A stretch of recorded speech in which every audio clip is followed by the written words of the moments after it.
Mayweather. I wanted to punch Floyd in his face so bad. If he gave me an opportunity tomorrow, I'd do it. Okay? How can I say no? For years, Floyd Mayweather built a flawless 50-0 legacy, a symbol of defense, skill, and unmatched ring IQ. But behind that perfection lies another story, the story of Keith, one-time Thurman. Every fighter has a breaking point, the moment when frustration turns into fire. For Thurman, this wasn't just about getting a fight. It was about proving something. He claimed Mayweather was avoiding the one man who truly threatened his undefeated record. Even years after his final fight, the Mayweather effect still echoes across boxing, drawing legends like Manny Pacquiao and Roy Jones Jr. to dream about one last dance in the ring. You want to fight? Come on. I mean, I ain't tripping. You ain't got to troll me. Come see me. That's who I am. I don't do talk well. You think there's a possibility, Roy? Like, we might get this exhibition? Ain't gonna be no exhibition. I want it real. Ain't no sense being an exhibition. What we gonna play for? We both fight for real. What we playing for? Wasn't no exhibition. We didn't make it real. Exhibition for people playing. We ain't playing. It happened that way. It happened to me many times. Did you want a rematch with Floyd? I'm still active. It's up to him if he's going to fight. You would even fight him today? Even here. Oh my goodness. Even here. A fight with Mayweather was never just a fight. It was a global event. Getting a call from Floyd meant fame, fortune, and the famous Mayweather payday. Every boxer in the division wanted it. But the truth was, being chosen by Floyd was what really mattered, and few ever were. And Mayweather's used to that, you know? It looked like Mayweather was trying to scuff up the Roy Jones Jr. They were beefing online for a little bit, right? Because Roy doesn't give Floyd no credit. He says he's not the greatest ever. He might be one of the richest ever, outside of Canelo Alvarez's new contract, $400 million. But, you know, Floyd might be one of the richest ever, and one of the best of maybe his generation. But, you know, not everybody is sold on TBE. Not everybody is sold on the best ever. And that's the way that Floyd has always perceived himself, with great respect. That's where Keith Thurman's story begins. While most fighters begged for the paycheck, Thurman demanded a legacy.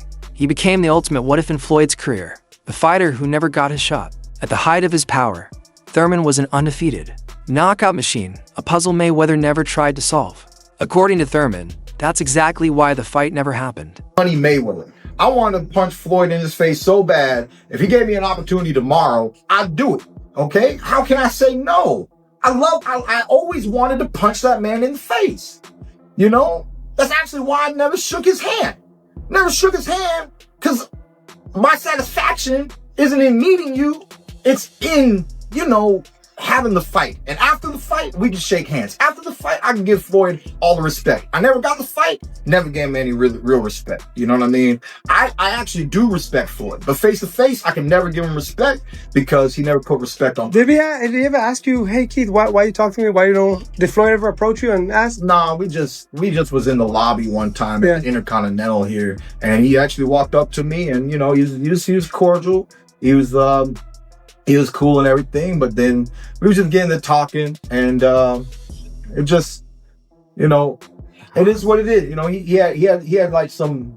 Back in the early 2010s, the welterweight division was Mayweather's kingdom. He was the pay-per-view king, the final boss everyone wanted to challenge. But while Floyd cashed in against big names, a storm was brewing in Florida, and that storm was named Keith Thurman. You know, I've titled myself a knockout artist ever since I was 14 years old, and I was knocking out grown men with 16-ounce gloves and headgears, you know. So I tell people, ever since then, I've been dropping people like a bad habit, you know. I love being a power puncher. My first favorite fighter of all time was Mike Tyson.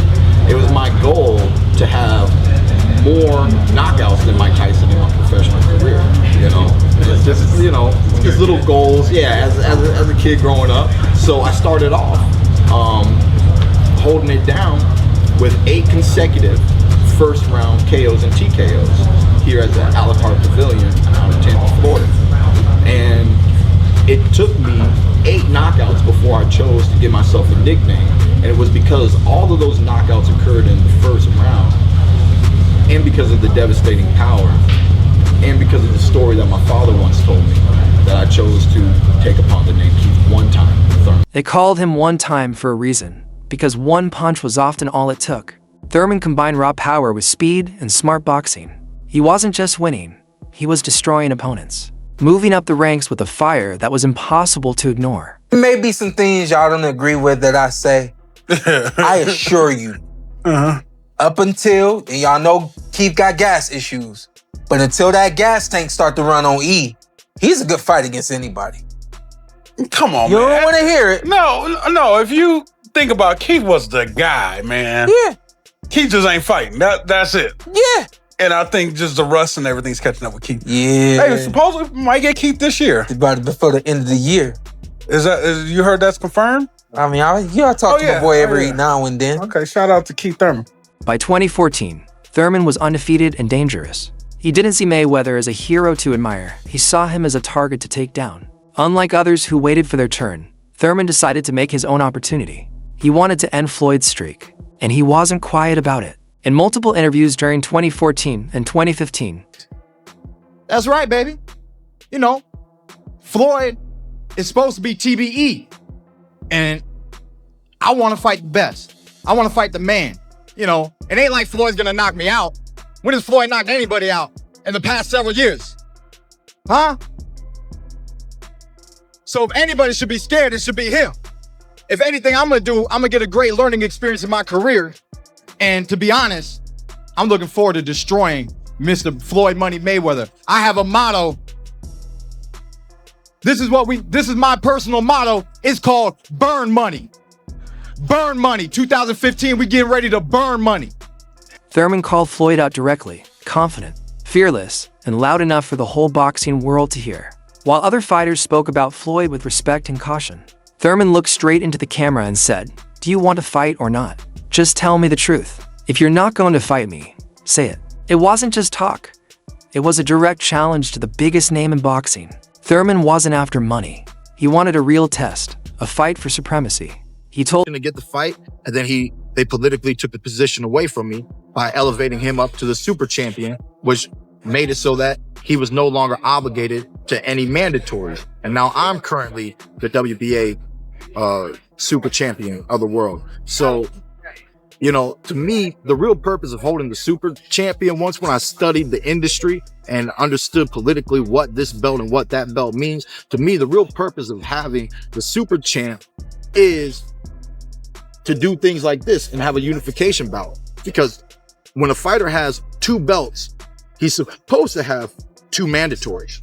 Now that means that you don't really get to pick the fight that you want anymore, because now you're getting this mandatory thrown upon you from this federation, and you got this mandatory thrown on you from another federation, and then it's less for you to do what you want to do for your career. So by the WBA creating that super title, that allowed Floyd to really only focus on one mandatory, which was the WBC, if he wants to take it or not, and it gave him way more room to move his career the way that he wanted to move it. And because he was able to do that, one thing that he was not presented with, one thing that nobody had to get in his face and ask him about was, how do you feel about Keith one-time Thurman, who is your #1 mandatory challenger in the WBA? You know, as soon as he fought Maidana and got that title, I'm the mandatory. He schedules a rematch, so there's no point in talking about it. He wins again. Now, the question is, how do you feel about your mandatory? told reporters if anyone's scared, it's him.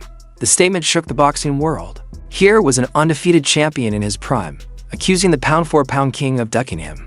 Thurman even mocked Floyd's opponent choices, saying fights like the one with Andre Berto were safe, easy selections. But that was only the surface. What came next revealed just how deep boxing politics could run.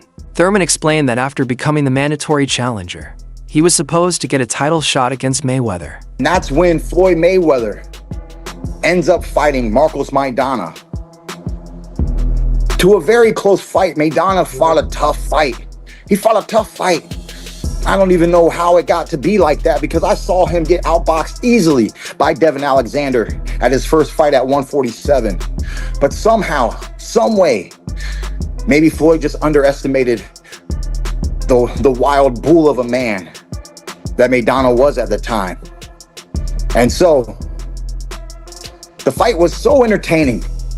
Floyd did a rematch. That time, he clearly outboxed Maidana. He didn't lay on the ropes. He didn't let so many big overhand rights come in, and it was a clear showing that Floyd got the second fight. That was only 2 of his rematches throughout his whole career, 50-0, 2 rematches. So now, where is Floyd? He is the reigning welterweight WBA champion of the world. Where was I? I was taking fights and I was maintaining position as the #1 contender. And there was a phone call. There's a phone call I never got. And it was to fight Floyd. Somehow, never got the phone call. He said, "Hey, Keith, how are you doing today?" I said, "I'm good, my man. What would you like to talk about?" He says, "Can you please tell me, how does it feel to be the WBA welterweight?" So, the Pacquiao fight just was the next level for me. And I just couldn't say no.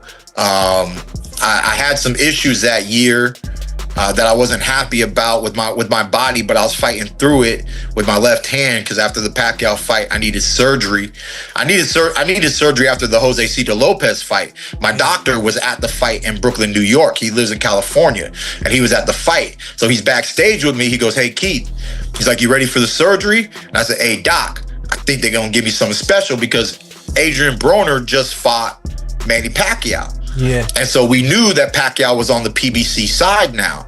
And sometimes we can foretell things a little bit in boxing. Sometimes we can, sometimes we can't. And I just kind of knew what was going to be in the works. And they kind of told me, like, hardcore, like, "Yo, Keith, if you want it, it's yours. If you don't want it, we're going to give Pac to Danny. Oh, wow. We're going to go off for Danny Pacquiao." Wow. And I couldn't say no. Yeah. But something strange happened. Instead of defending the belt, the WBA gave Floyd a new title, Super Champion, and promoted Thurman to regular champion. To most fans, it looked like just another belt. But as Thurman later revealed, it was a political move, a clever way to protect Mayweather from having to face him. A quiet maneuver that spoke louder than any punch ever could. Don't forget to like and subscribe for more boxing updates, press conference drama, and fight announcements.